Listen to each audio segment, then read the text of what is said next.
We are talking about self-care on our show today to help you. Our nation is in the midst of a growing mental illness epidemic. It includes suicide, depression, bipolar disorders, addictions, and more. Our next guest says it doesn't have to be that way. Joining us is Dr. Amin, the author of 12 New York Times best-selling books, who the Washington Post has called the most popular psychiatrist in America. Great to have you with us today. Hi, Angie.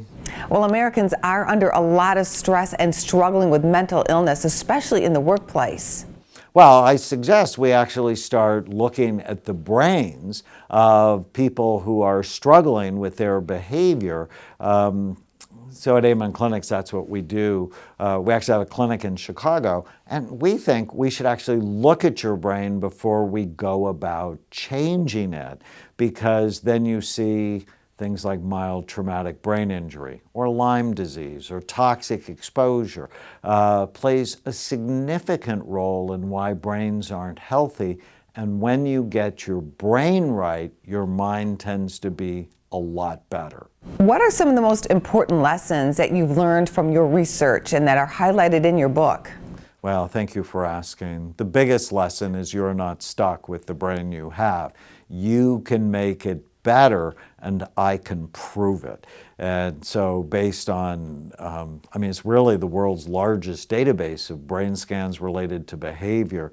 We have thousands of before and after scans showing when you do the right thing, when you love your brain, when you avoid things that hurt it, when you do things that help it, you just have to know those lists, your brain can be better very quickly. Are there actions people can take to actually help the brain? Well, the first thing is love your brain. It's like really care about it. Nobody cares about their brain because you can't see it. And then throughout the book, I talk about tiny habits. What's the smallest thing you can do today that will make the biggest difference? And so there's my favorite tiny habit is whenever you go to do something, eat something, drink something, say something, ask yourself, is this good for my brain or bad for it? So when I wanted to stay up late last night, is this good for my brain or bad for it? I have to get up early the next day. It's really bad. Go to bed. We would love if you would share some of your success stories with us. Well, there's so many success stories in the book, The End of Mental Illness. And one of my favorite ones is Lisa Gibbons, who's a well-known media personality, whose mother and grandmother died with Alzheimer's disease. And when I scanned her at 51, her brain was clearly headed to the dark place. But by doing all of the things I recommended in the book, I actually have her scanned 10 years later.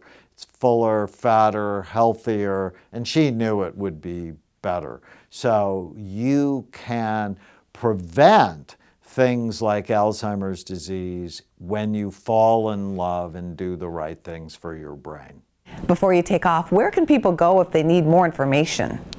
So the book should be available everywhere now, and people can learn more about our work at amenclinics.com. So Amen like the last word in a prayer, clinics.com. Thank you, Doctor. We hope we help some people out there today. Thanks, Angie. For more Business First AM, check us out on social media. We're on Facebook, YouTube, and Twitter. And go to businessfirstam.com for where to see our show on TV.